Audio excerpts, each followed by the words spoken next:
sit back in your seats, get something to eat, and watch this movie. Don't let the kiddies see it, because, well, we'll let you hear the beginning first. Thank you. Hello and welcome to Left of the Projector. I'm your host, Evan, back again with another film discussion from the left. You can support the show at leftoftheprojector.com. The year was 2002. CDs remained the dominant form of music, making up 90% of the market. The PlayStation 2 was released. The economy in the United States and abroad was in flux due to the aftermath of 9/11 and subsequent wars in the Middle East. This same year, director Paul Thomas Anderson releases the film up for discussion today, Punch Drunk Love, after a brief 3-year hiatus since his previous film, Magnolia. Rather than making a 3-hour film, which was unfairly compared to Shortcuts, he made a 95-minute film starring Adam Sandler, Emily Watson, and Philip Seymour Hoffman. With me to discuss this artful masterpiece is writer-director Portia. Thank you for being here today. My pleasure. Thank you. Yes, of course. And I guess before we maybe talk about why you selected this, I don't know if you want to, fully up to you, if you want to share kind of any of your work or anything that people could find you online or, any of those. I'm a writer-director and I also coach other creatives. And so the easiest place to find me is either on Threads, which is how we connected, or my business is called NewWoo, newwoo.uk, and that's where all the coaching stuff runs through. Perfect, and we'll put a link in the thing below where everyone can check that out. But we said we connected on Threads, and then I reached out and I sent you a list of films, but I think I had it. So this is actually the first Paul Thomas Anderson film I've covered, which is kind of hard to believe. No one has chosen one, but you chose pretty quickly to do this film, Punch Drunk Love. So I'm curious what your maybe relationship with this film, and then maybe like tangentially the like Adam Sandler, Paul Thomas Anderson. I know Adam Sandler is not really a feature amongst his films, but he's in this one. Yes, he certainly is. I can't remember when I first saw this film. I feel like it was definitely a few years after it came out. I hadn't loved Magnolia. I need to watch it again, but I hadn't adored it, basically. And I think it did divide audiences for the most part, but I adore this movie, and I loved it when I watched it for the first time, and I've watched it maybe 5 or 6 times since. I find it highly watchable, and I love PTA's work, but watchable isn't always a word I could use to describe his movies. Some are much more accessible than others, but there's something really, really simple about this. And also I love rom-coms. I'm fascinated by it as a genre, and I recognize rom-coms as something that starts with screwball comedy, which is also something I love. And I think that this sits in that genre, but also obviously subverts a lot of the expectations of it. And I think it's a profoundly elegant piece of work, as well as actually being quite funny. Yes, we'll certainly talk about some of the throw in bits of sort of, I won't call them trivia, like notes about the film. But one of the things I wanted to mention before I maybe kind of give my brief history on the film too is I want to shout out another podcast who's been on this podcast. I've been on theirs, called Altmania, and they did an entire series on every film from Paul Thomas Anderson, including this one. And they go deeper into like his work and sort of the history. And so we're probably not gonna do as much of that today. So I would definitely recommend anyone to check out that podcast, and that episode in particular is quite good. So I just wanted to mention that here. And then for me too, I didn't see this movie until at least 4 or 5 years after it came out, and I remember not loving it, but not like thinking it was, a bad film. And maybe it was just my place, the time when I watched it, sort of how I was watching film at the time. And I also just rewatched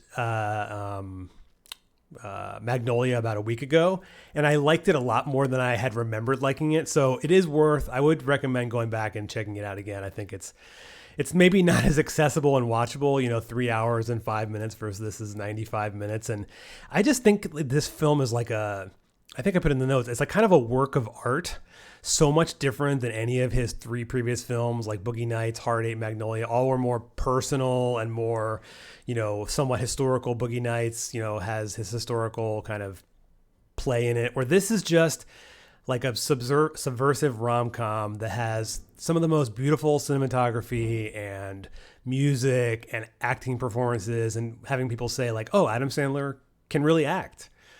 Yeah. I wonder if it is personal. I haven't done the timeline snooping. I haven't formed a theory about whether it actually is about Paul Thomas Anderson's relationship with Maya Rudolph. That's their business, I feel like I want to be respectful of that, but I wondered when I rewatched it recently, I wondered how personal it was. Yeah. Because I think that the Phantom Thread, I think in general, if you are a writer director, the work is deeply personal, even if it can't be read as such. Even if it's not obvious. True. Yeah. Or actually, I was even considering, I think they mentioned this in that other podcast, is that if anything, I almost would see it more as part of his relationship with Fiona Apple, which apparently was a very messy relationship in since then. Fiona Apple has come out since then. So I wondered if it was more about that, because he apparently could get violent, not necessarily towards her, but just kind of be having these outbursts, and maybe choosing Adam Sandler, which I think we should also talk about, as his history and some of his other movies where he's can be violent, but also hidden has underneath, peel back the onion, and he's kind of a sweet person.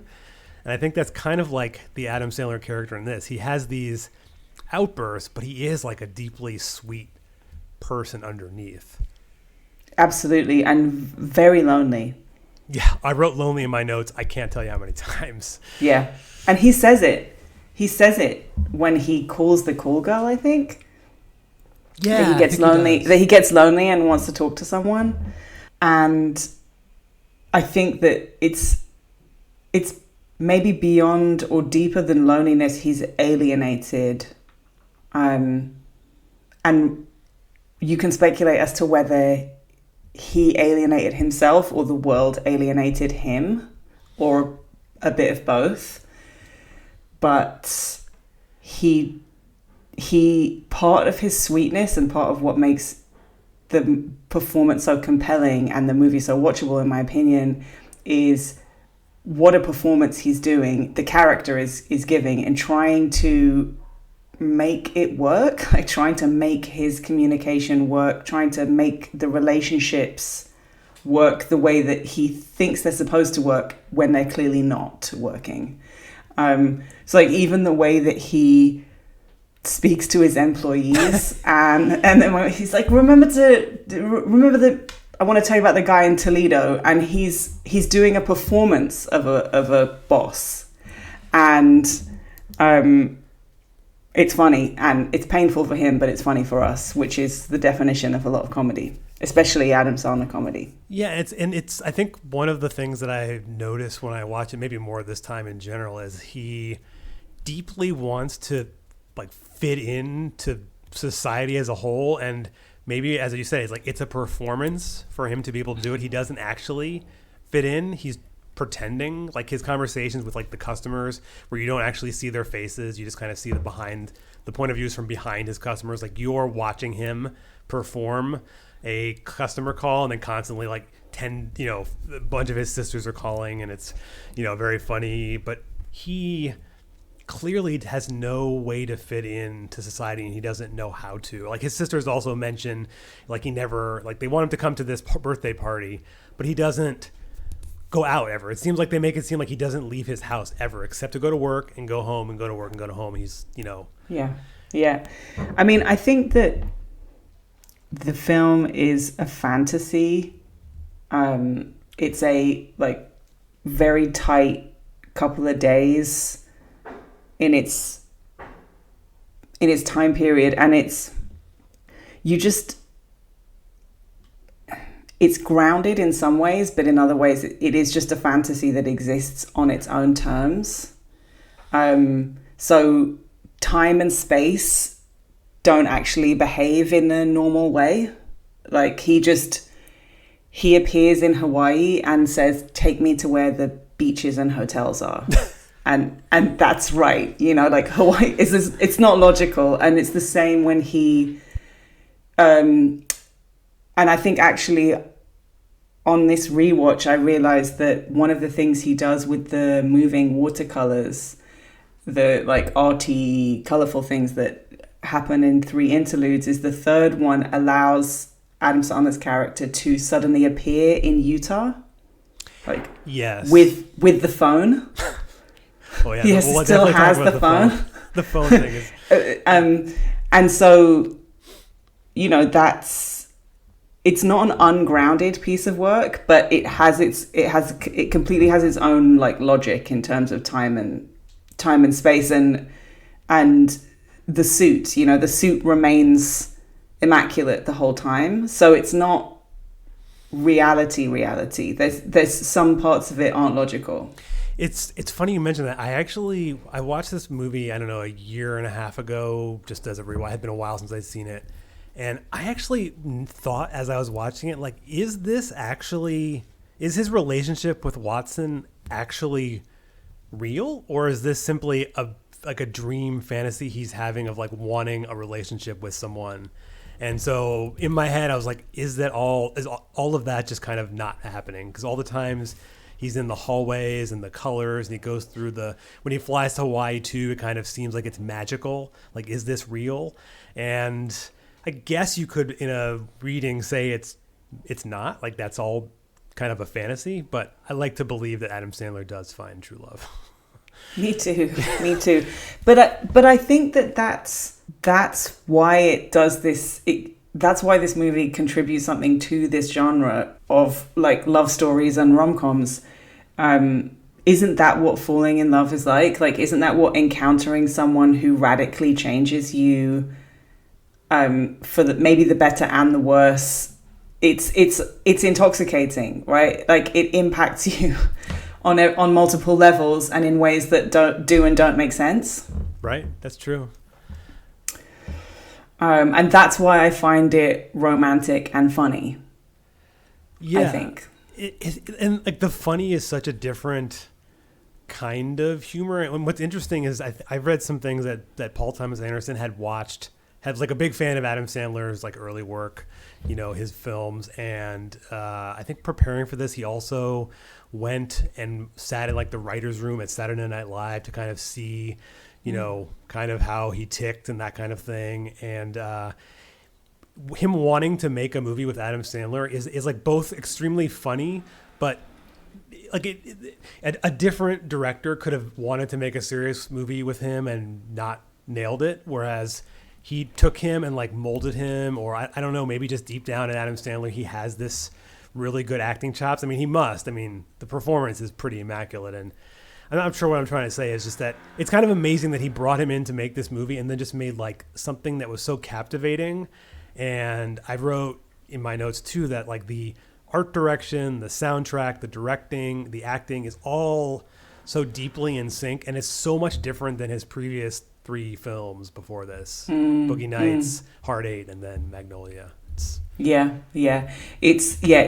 to me it's choreographed. The whole thing is choreographed, and some of it really all comes together in time, and it's like in sync. It's like a symphony. There's like accents and the background moves and everything works together. And then there are other moments where it gets really choppy, and I think that the score, there's a kind of percussive score going on in the background, which isn't the music that has vocal. And I think that that's Adam Sandler's inner world. Yeah. That's how he feels. And so he's experiencing extreme like tension or chaos internally, even if externally not that much is happening. It becomes very pressured for him. But I think, just going back to your point about was there always a great performer in there, I think that anyone who does comedy and anyone who does stand up has a tremendous sensitivity to response, to timing, and like these are things that you're seeing played out with great direction and in a very specific character. But of course, those have to be there for anyone to weather the storm of certainly any stand-up comedy, but definitely Saturday Night Live. Yeah, that's true. Especially, I think in a lot of his earlier films, I suspect there's also lots of improv and like, being able to kind of do something unexpected. I'm sure that I don't know the history of a lot of the early films, but I would imagine a lot of them are, ad-libbed and that kind of thing. And so, I would agree that his history of like, because I think you've said a few times that this film is like kind of a comedy, but it's like a different kind of comedy in some weird way. Like and sometimes you want to laugh, but you're not necessarily laughing at the expense of Adam Sandler's character, which is another thing I noticed. It's like people are sort of ribbing on him and mostly his sisters and giving him a lot of hard time, but you're not laughing at him. You're kind of like laughing with his idiosyncrasies and these like weird moments where he's not like the butt of the joke, I guess. Yeah, I agree. You're not, if anything, you feel for him. If anything, you feel like mild embarrassment to major cringe on his behalf. Yes. And yeah, it doesn't have overt jokes. I think that there are moments that kind of function as punchlines because of the way that everything's been choreographed around it. So like when the little piano arrives in the office, it's like there's a culmination where I forget the name of the actor who plays his like second in command. But there's this beautiful scene which is really orchestrated where he shows him the little piano and the guy says, "What's it doing here?" And Adam Sandler like backs out of the office, and I could say a lot of things about like planes of movement and how I think this movie is constructed, but he backs out. A bunch of things happen, like the music peaks, like just as he turns around and looks at the camera, or we see his face, and he says, "I don't know." And it's like, I think that the piano arriving unexpectedly is love appearing in your life, like in a strange way. I mean, and I don't think you have to read this movie on a deep level, but you can, which is part of what's so enjoyable about it for me. I like that reading of the piano that way. Yeah, and he doesn't understand it, but he like does a lot of running with it. He like picks it. So that's funny. That's funny. Him picking up in his suit, knowing what we know about him picking up a mini piano and running with it multiple times. For me, that's where the comedy lies. And the comedy also is very physical. It's very slapstick. A lot of things get smashed in this movie. There's a lot of smashing. Sorry, he runs a lot of different times in the film. Yeah. He runs away from the men from Utah. They're coming to beat him up. He runs to like down the hallway. Lots of the running is very funny to me. Yeah. I think that's the cover of the. Is that the cover of the? I don't remember now if it's him. The only thing I remember is that when they're kissing in silhouette. I feel like that's like the main artwork. Yeah, that was the poster maybe. They kiss in silhouette and there's all the people walking back and forth. But I think that the things also just crash. Like people's chairs collapse underneath them. The novelty toilet brush, the non-smashable one, does smash, which is really funny. And then later in the scene, in the background, one of the employees is like testing it vigorously, testing other ones. Also, the forklift crashes and a bunch of boxes fall down. Yeah, and I think that's where the comedy lies. And I also think that it's interesting, like where your imagination goes. I wonder what Paul Thomas Anderson had to say to did he have to convince Sandler to do it? Like, was it clear from the script? what movie it was going to be. And because I associate people hurting themselves and people falling over and people smashing into things with Adam Sandler comedy. Yeah, I mean, you think about films that came out before, like I think I mentioned Happy Gilmore too, but I think in The Wedding Singer, which is also one of Paul Thomas Anderson's, I think one of his favorite, that and I think Big Daddy were like two influences on how he wrote the script for this. And also those films have like a side of him that I think is actually shows that he has the ability to act in a more dramatic way than just, being kind of the funny guy. But he's like yelling in those films, breaking things. So he clearly, I don't know. I think that he had an idea for the film and just knew that Adam Sandler would be the person to be able to do it. Yeah. And I think you mentioned too, the music also crashes and has those crescendos in a similar way that those things breaking do, but not in the same times. And I think you mentioned something just a few minutes ago about how like that's the inner sort of inside of Sandler's head, and that's also, I noted that down, that like his head is a complete mess of chaos, and it's not until he like finds the piano where he's like trying to learn how to play it, and he meets Emily Watson, and he can like actually finally like settle things down. Like when he's with her, the music isn't like that. Like when they're together, it's not like that. It's when he's trying to get back to her, or things around him are just kind of just swirling, I guess. I think I haven't studied it like scene by scene, but my guess would be that would occur after they've kissed. I think when she first arrives, especially with the second time she comes in with the sister, I think that the percussion is going wild. Yes, probably. I think it's like his heart or something, right? Yeah. And I think I realized what I was trying to say before about performance, which is that whether you perceive or like describe his performance in previous movies as quote serious or not, what I think can't be underestimated is the commitment. Yes. It's the commitment to the straight man in the comedy, or the commitment to the person with the unusual characteristic, whatever it is, that is consistent in all of his performances. And just because it looks easy doesn't mean it is, or just because it looks easy to him, it doesn't mean everyone can do that. No, I mean, I think those performances in those films, like in his early days, the 90s and early 2000s, yes, and I think sometimes people like, oh, like he's just this, he's just doing funny comedy, but I don't think there are very many actors that could pull off the performances in most of those movies at all. I agree. And so, and yeah, I think someone in the again, I'm going to reference that other podcast. They talk about the scene, which I think this is one thread that goes through it. You mentioned like how he's holding the phone, but like phones in this film are like extremely important.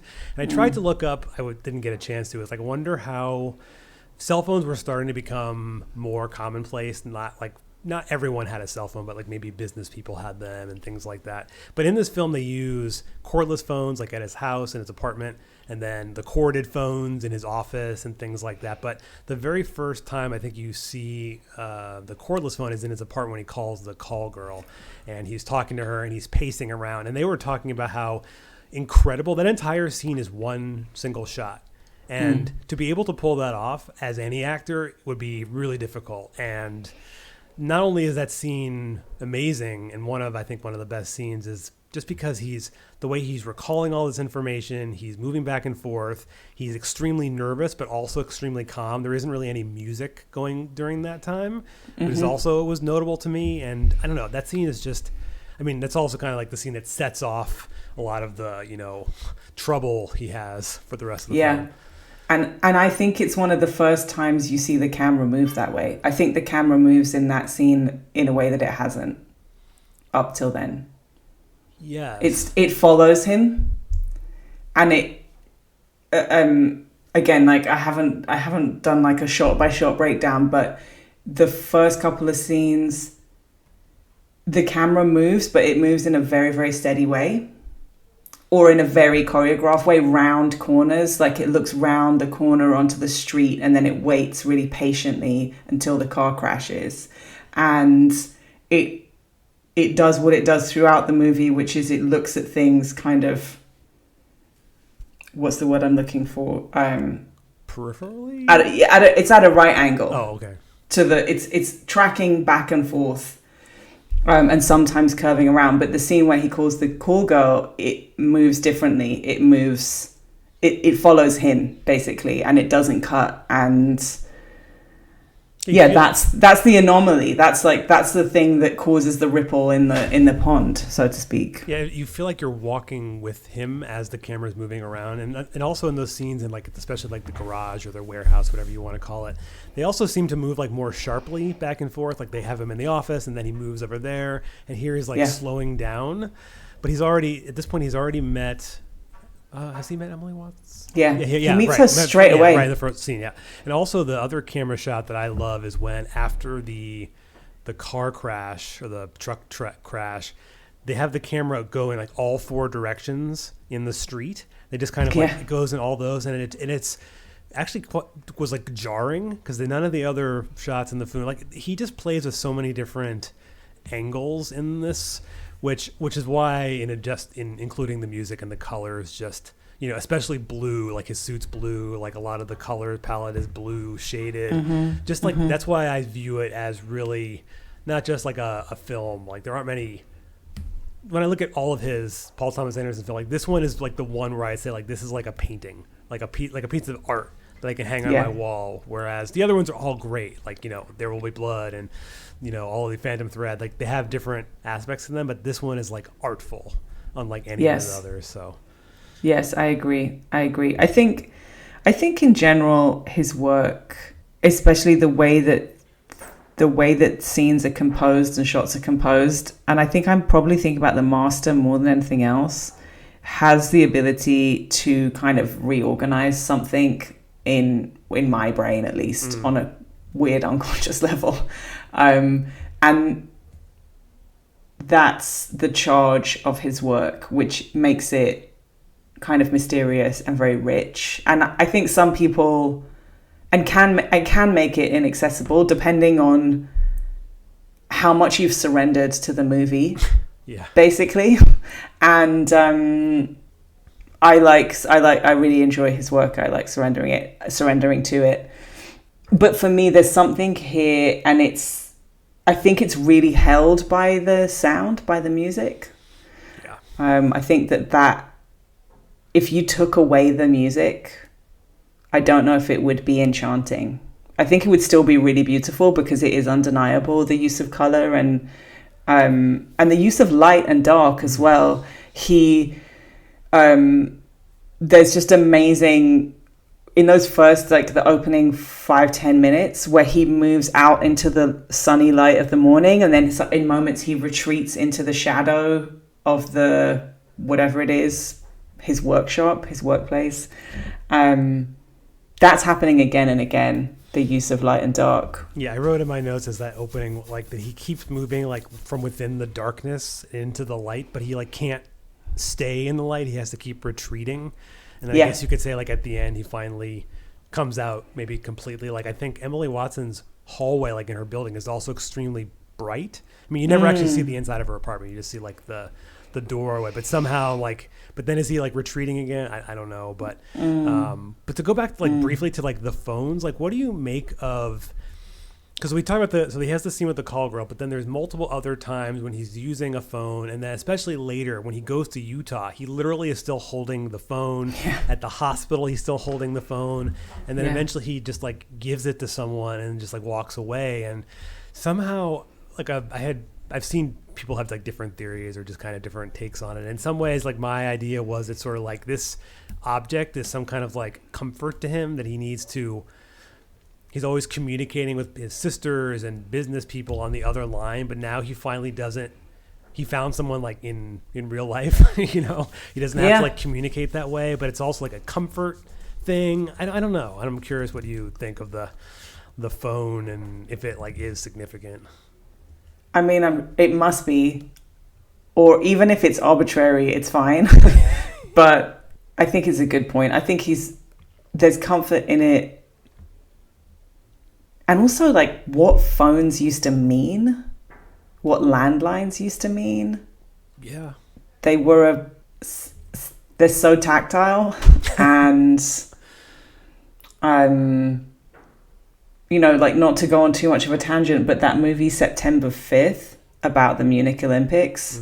It's an amazing thriller that uses inserts of everything that's analog. There's reels and cameras and phones. There's a lot of buttons that get pushed and things that get slammed. And I found that very satisfying and very effective. So yeah, I think it's a comforting thing, a telephone, a plastic phone you can hold in that way. One thing I noticed that really stood out to me is that it's the source of the threat as well as the source of potential comfort, but it's more a source of threat. It's the sisters, and then he uses the phone obviously to call the call girl, but then she threatens him down all the different phone lines. Got your work number, and early on he says, "Do you want my house number?" to a guy. It's like, in case of the times, the guy's like, "Why would I need to call you at home?" So yeah, this lonely person yearning for communication has a strong relationship with phones. But in the scene after he smashes up the bathroom in the restaurant and the waiter's like, "I'm gonna fucking crack your head in." It's like, "I didn't do that, just let me stay. He drops her off at her apartment, and they have the awkward moment where he shakes her hand, and it's that failure to do the thing you wanted to do at the end of the first date. And he leaves, and he speaks to himself, and he's obviously disappointed. And then when he gets to the front door of the building, there's a woman on like reception. She says, "Excuse me, sir, there's a phone call for you." Yeah. And in that moment, when I rewatched it previously, in like whenever we first started talking about this, because I saw it twice, in that moment, a tiny bit of fear appeared in my system, and I thought, shit, is it Georgia? Has she found him here? Because she's been harassing him on the phone, but of course it's not. And the voice says it's Lena, and then he relaxes. He's like, "Oh, like who else would it possibly be?" Well, on the phone. He probably thought it was going to be Georgia. Like, he'd already set himself up for disappointment. Right. He didn't have that. Yeah, that moment is like very like an exhale from the audience too, and it's like so perfectly timed too. He's like, he's literally about to walk out the door, and then I also love that he can't remember which apartment it is too. So good. It's so good. Yeah, it's so good, and it speaks to the awkwardness of those first dates, that first contact, which I love, which is so usually like lost in romantic comedies of some kind. But I think it's kind of beautiful that her honesty her profound honesty appears like down a phone call in that moment. Yeah, and I think also to like that awkwardness of like a first date or something, he's actually consistently lying to Emily Watson's character, like kind of he doesn't come clean about the bathroom and the call girl, and like eventually he finally does. He realizes like, I need to be honest with you, but these early like sort of like little white lies, like to try and get people to like you more. It's clear that he has had as we've said, like no friends. He doesn't have anyone else except for his sisters, who just seem to annoy him, and he doesn't want to actually ever see them. So I'm not sure. But he goes to the party. He doesn't not go. So he does want to be there. And he lies to the sister when he starts feeling nervous, he starts to bullshit in a way that's funny for us. When he starts with the like gym membership, and everyone knows that it's a performance and it's not the truth. And I think we have to talk about Emily Watson's performance, because she's spectacular in this. And I buy it. I buy it the whole way that she is attracted to him and curious about him and can also see him. That she's not delusional. She's like, you are a strange person, but yet I'm into you. And yeah, it's a beautiful performance. Yeah, and I saw one of the on the Criterion Blu-ray. There aren't a lot of interviews, or too many special features, but one of them is an interview that they gave at Cannes when it was released at the festival, and like before it was released broadly. And they asked, they interviewed each of them, but one of the ones I thought was interesting is when they ask her, Emily Watson, sort of like, how she came on this role and sort of like what was like working with Paul Thomas Anderson.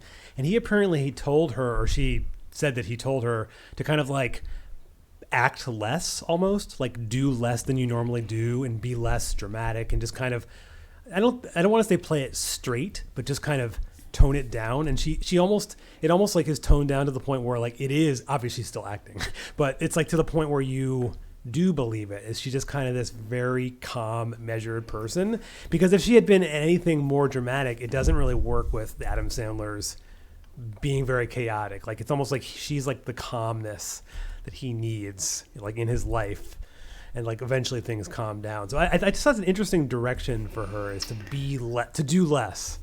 Yeah. I mean, I think it's a common direction. I think. Oh, okay. I think the camera sees everything, and doing less is. But all that aside, I don't know if I fully agree with you about her being calm. I recognize her as being very honest and very straightforward, and also tender. She's the counterpoint to the harshness of the sisters, and they're not even harsh on purpose. They're just sort of oblivious. Yeah. Like I don't think they're meaning to destroy him, but they do. And I love the shot where they're all about to sit down at the table, and it's this long table, and there's like babies and husbands and cake, and then he just smashes those windows. And Emily Watson's character is this counterpoint. She's really paying attention. She's really open and she's not oblivious at all. She seems to know more what's going on, but just doesn't kind of like keeps it to herself. Maybe. Yes. And the scene, I really love the scene when they're in Hawaii in the hotel, and it's the morning after, and she's talking to his sister on the phone again. And she lies. She says, no, he didn't call me, like while she's looking at him. And you can tell that she's doing it to be protective of them. It's not a malicious lie. And then she's like looking at him, and he's sat in the bed in the dressing gown. He's like tucked up like a kind of man baby. In the white dressing gown. It's the only time he's not wearing the suit, and he tells her the truth. He looks her in the eye and he says, I didn't have any business. I just came here for you. Yeah, sorry. No, it's just a spectacular piece of staging and like choices being made. I just like the conversation they have after that, where they're sort of like another comedic moment where they're talking about like scooping his eyes out and these like vulgar things. And I like to think of a world where like they probably had even more of those that they like didn't make it in, or like maybe they were in the script. And I like that this like weird, they have this this rapport with each other that's like brutally, I mean, maybe it's not completely brutally honest initially, but she doesn't also lie about how, she admits to him that she had seen his photo at like their house, and that's why she set up going to the car and all these things. Like had planned all of this very significantly. Exactly. But she says that as soon as they sit down to dinner, because she's like, I didn't want to go too far without hiding anything, something like that. So, and it's like, it's there in her face. It's like right there in her face. It's this beautiful round face. They've given her this funny haircut, so there's like none of her face is obscured. She's got these big round eyes, and she's obviously almost always wearing like the color counterpoint to his blue suit. Yes. It's really simple, and her silhouette is really elegant. She looks a little bit like a lady in a screwball comedy. She's got like a skirt and a cardigan, and there's something classy about it, but it's really simple, like it's not calling attention to itself. But she cannot withhold, it doesn't seem. No. And that does something to him, and it's there in her witnessing as much as it is in her speech.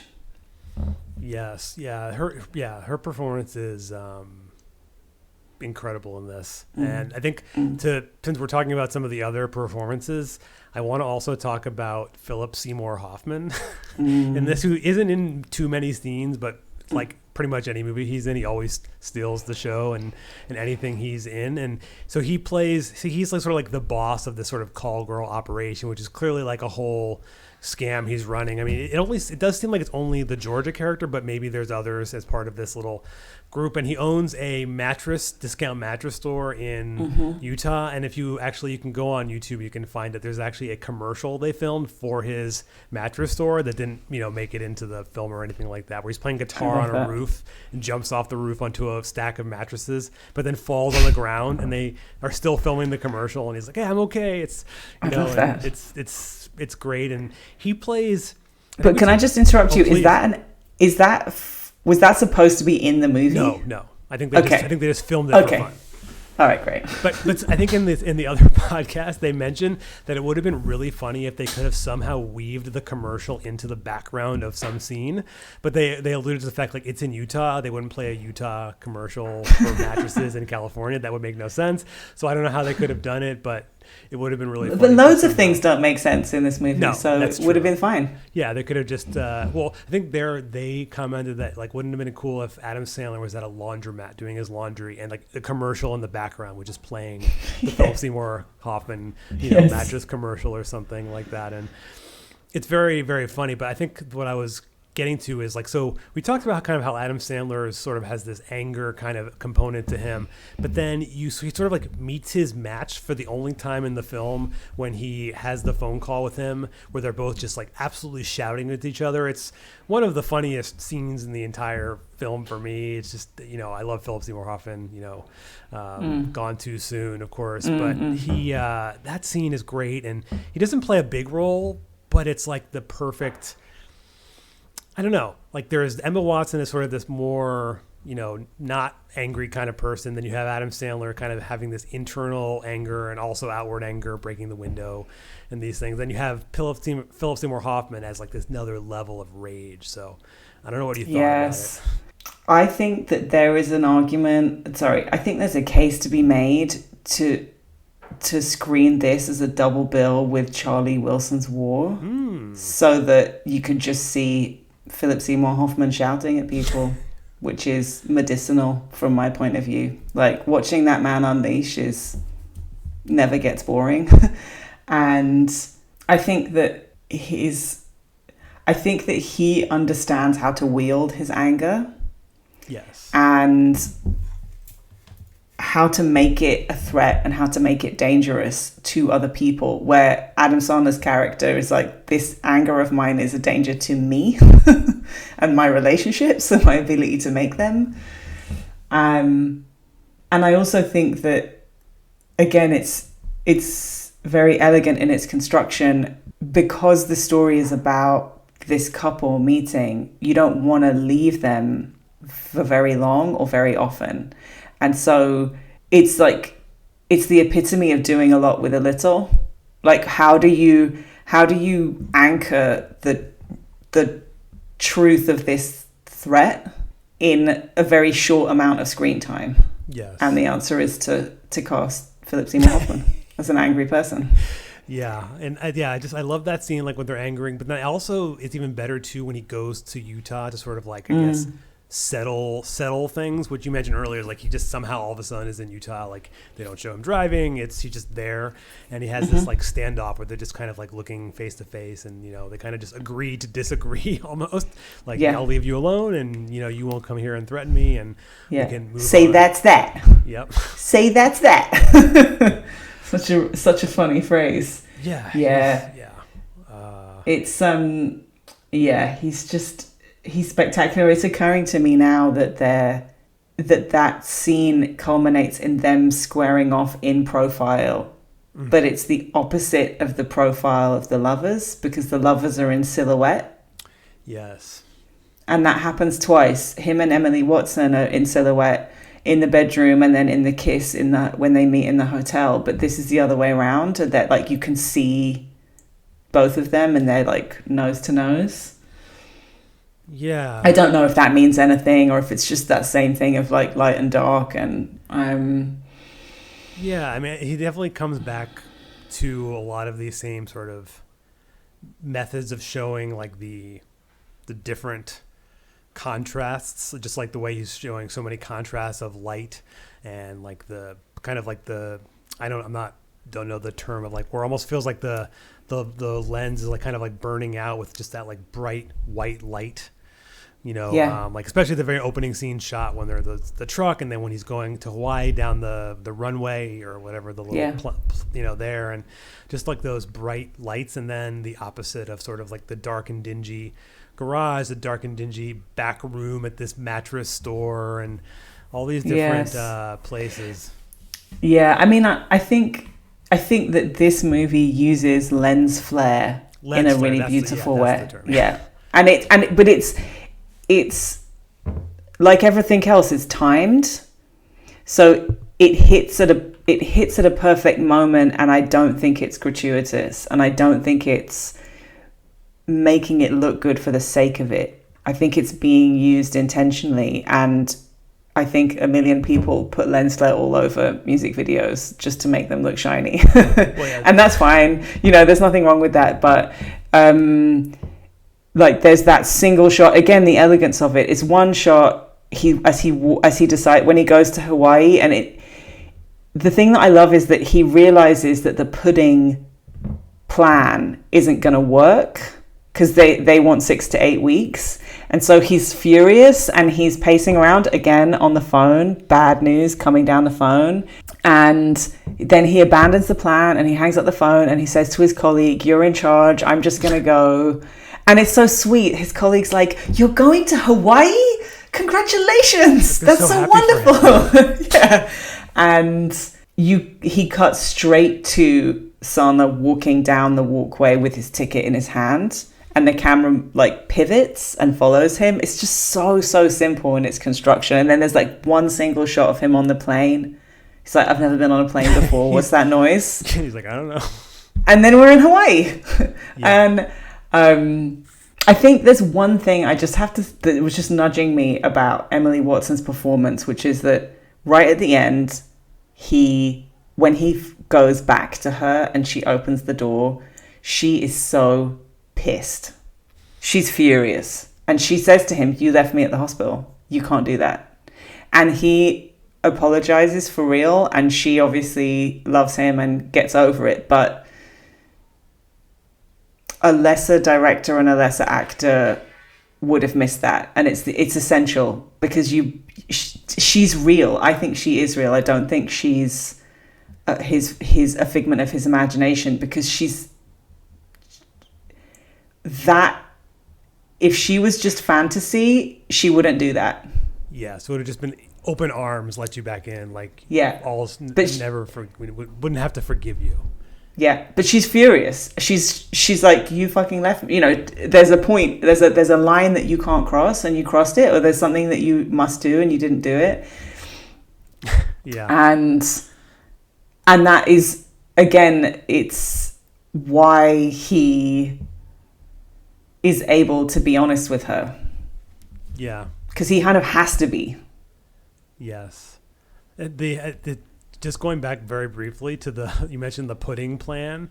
Like, for people who don't know and maybe haven't seen this or like realize this, like this was actually based on a story that actually happened that Paul Thomas Anderson, like there's actually an interview on the Blu-ray where they interview the actual guy who this happened to with like Katie Couric on like Good Morning America. Like it's a good 10-minute interview of like how he planned this. He actually spent $3,000 to get the 1,000,000 miles, but apparently he wasn't like he didn't need the money. Like he was somewhat well off in a way, but he did this anyway to have all the miles.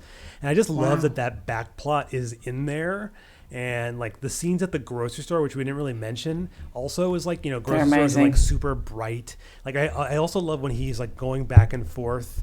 He's like finding the different items, and he finally sees the pudding, and they show him kind of above the shelves walking through, and then later he takes his coworker to fill up the pudding and all of that. And just I love that back plot where you sort of think he's crazy. He's like, "What's all that pudding doing here?" And he has to sort of like, "Oh, that that's nothing. Like, don't worry about the pudding." And but the thing that I also think about too is what I wanted to bring up is, if had he never met Emily Watson, he was already making this plan.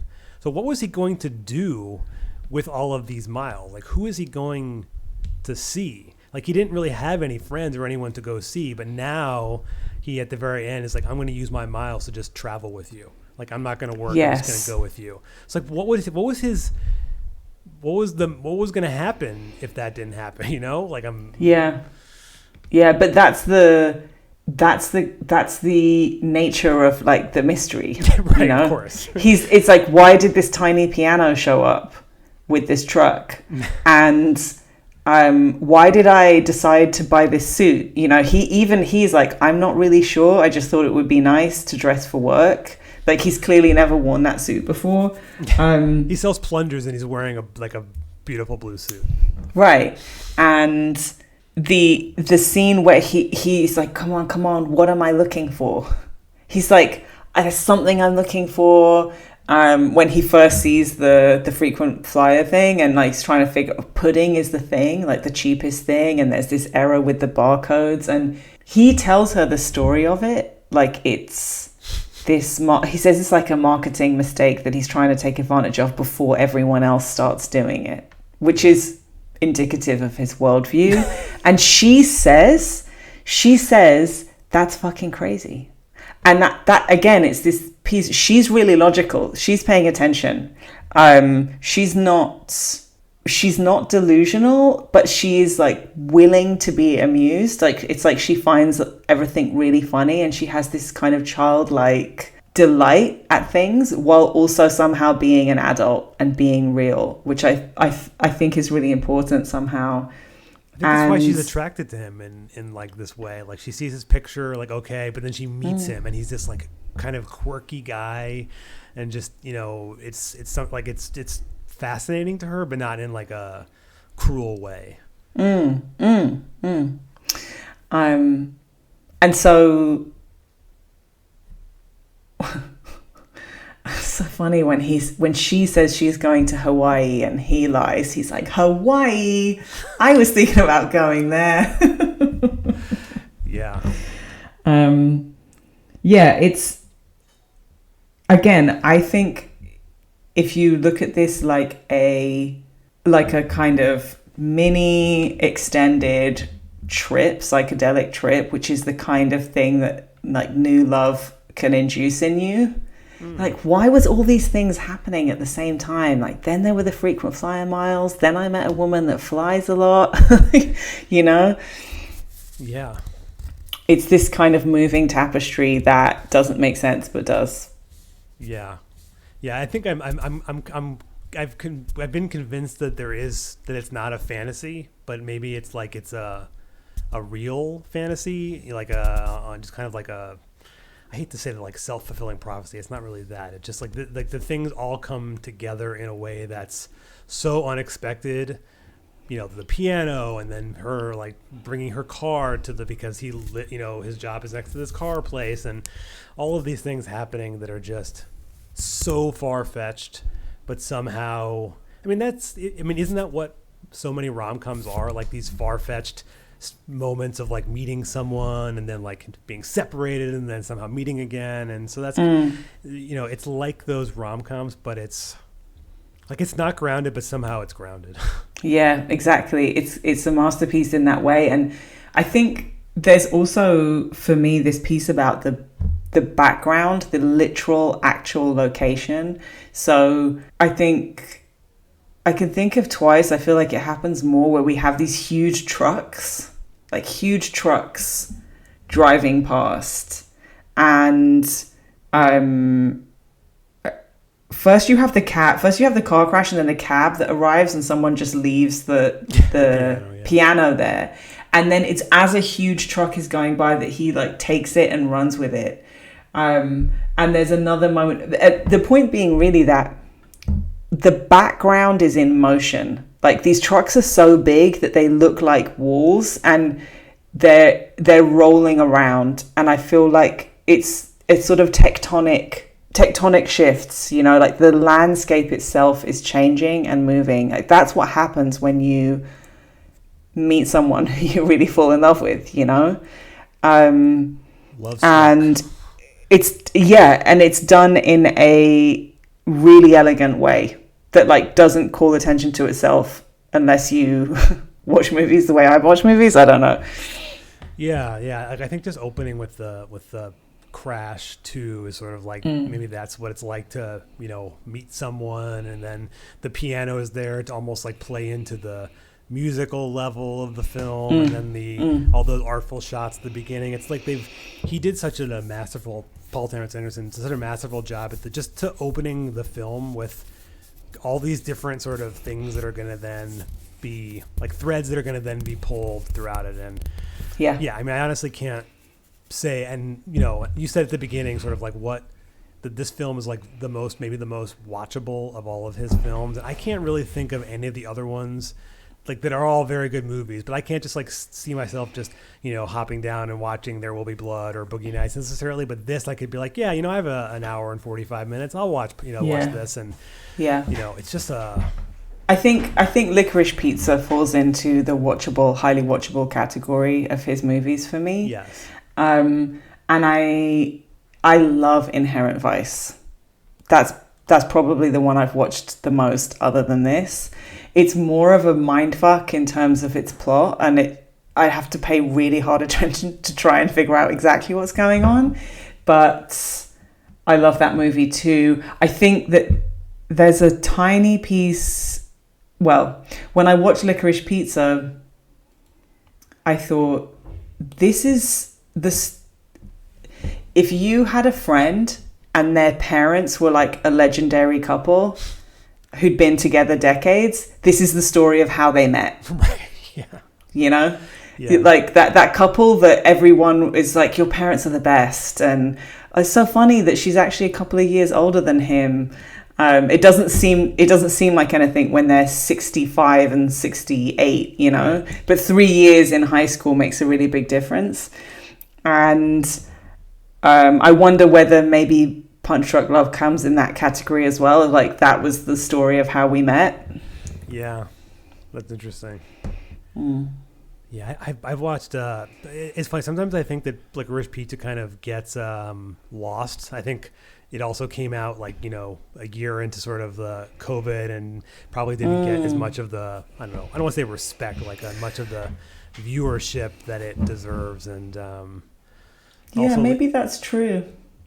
I think it's actually one that I've probably seen the least, Licorice Pizza, I think. I also really love Hard Eight too, like as a, you know, opening first film of a director. It's like he's like 24 years old when he makes that. I mean, gosh. But yeah, all these films. But yeah, I'm curious. But yeah, do you have any last sort of thoughts on the film that, you know, things or notes that you didn't get a chance to hit on? The art of its slapstick and of its like pain is gets overlooked sometimes. But loads, I don't know, because I think in general his work can confuse people, and so I also don't know if there is consensus. Yeah. Maybe more than most directors, I don't see a consensus about which movies are great. I know people who don't love this movie, you know, and we share tastes in a lot of other movies, but they couldn't get with this one. And maybe that's what makes him so compelling. But no, I think the only thing I was thinking, which is kind of a tangent, is are there ways in which Paul Thomas Anderson and Adam Sandler's work is similar? Like, it seems like the answer is no, and I can't make a solid case. Like, I haven't like fully developed this theory, but I wonder whether they both feel misunderstood. I think a lot of people who make movies feel misunderstood, and like you can't ever really know how a movie is received by everyone who receives it. It's always going to be a mixed bag to some degree. Yeah, I think that's probably right. But it just tickles me, you know. It tickles me that these two like really brilliant people got together to make this really weird movie, and it's so beautiful. Yeah, yeah, and you mentioned like sort of looking at PTA's like list of films and like which ones are like which ones are more fair. I think I've looked at like lists on Letterboxd of people's like their rankings of them, and they're always so wildly different. But I think what makes part of his filmography in general is like he's never made a bad movie. Like there's just some that like maybe are easier and more accessible to watch for some people and more often, and others like I couldn't really see myself watching The Master all the time, but it's just an incredible film too. Same thing with Magnolia. And then the only note I wanted to mention that I thought was interesting is that, because I just watched Magnolia, so in the Tom Cruise character in that film, he kind of, a little bit of a spoiler at the end, he sort of is professing sort of his love and his kind of sadness at not really knowing his father, and he has this love, he doesn't know where to put it. But then it's almost like in this film, Adam Sandler like also feels that way, but then finally has somewhere to put it at the end. Like he actually reaches this moment where he has Emily Watson and can actually put his love somewhere. So maybe in that way, because Magnolia is a deeply personal film for PTA. So at the beginning I said like maybe this isn't, like maybe actually it is. Maybe this is sort of, you know, what he couldn't accomplish maybe in that film, because that was such a serious, long, you know, different storylines, and this is much more simple and like in quotes in a way as a film. So yeah. This is just a pet peeve. I hate that culture of ranking movies. I really hate it. I think it's really stupid. And I understand it as a talking point, as a way of accessing like where do we stand on a subject. It can be useful in that way, but I think it squashes the lens through which you see the work, because True. People progress. Do you know what I mean? Like you learn so much when you make a movie, and then if you're lucky and good, you get a chance to do it again. And, you know, life has happened to you as well as the movie making experience you've had. And so because I guess, and as a maker myself, I understand those things as happening as like a trajectory. So I just find it, I find it a distortion, but I do see your point, and I think it's probably, you know, I feel like with Kubrick as an example, you're going to see a lot of people's favorite be the favorite. It's like, it's never going to be Barry Lyndon, you know, like that's just not going to be the one that everyone says this is his best movie. Not that, I mean, Barry Lyndon's a beautiful movie, but yeah, no, it is true. It's not like the best way to do it. And I think it's one of those sort of like social media kind of creations where like people are putting their ratings, and I sometimes try as a just like more personal thing is sometimes when I watch a movie and I like post it, you know, on there, like I log it, I sometimes don't want to put a rating, and I just want to put like what I thought of it. And sometimes just because like how can I compare, you know, Punch Drunk Love with a movie that's so different and a different genre that has like this sentimental value, but like most people would be like, that movie's trash, you know? So it's like, I don't know, the ratings in general, like I think I've talked about this in other episodes. It's like such a both like meaningless, but also like maybe meaningful to yourself. I don't know.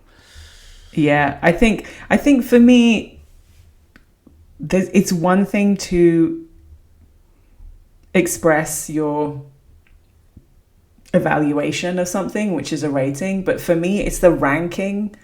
It's the ranking things in like top 10 lists and 100 best, you know, like best films of all time or something. Best films of all time, based on what merit? Right. And based on what merit? On its longevity or its box office, or how broad an audience it can meet. For me, movies are about longevity, and they're also about, like, for example, with Punch Drunk Love, I watched it 2 nights ago and I watched it 4 weeks ago, and I had a very different experience, and it was a rich visual storytelling experience both times. And I think that is one of the hallmarks of his movies. Whether you could say he never made a bad movie, I would say he's never made a lazy movie. Yeah. You can feel how intentional it is and how much he is connected to the process of it. And unfortunately, that's not true of all directors. I don't understand how you could make a sloppy movie myself, because it's such hard work and like, why would you bother? But it does obviously occur. And so I think, yeah, I can't locate the metric. Something as complex and rich as a movie, I can't locate the metric to rank one over the other. I understand though that's like the culture. Yeah, it's certainly very reasonable, perception. Yeah, and it is as you say that it's like, yeah, it's kind of like a thing that people do, but like, do you need to do it? Probably not. But it occurs. Yeah. But Portia, thank you for coming on and talking about Punch Drunk Love. It's been great. Thank you, Evan. I really enjoyed it. Of course. And you can listen to this podcast wherever you're listening now. Give a like, a rating, a follow, and you can check out Portia's work and information in the notes below, and we will catch you next time.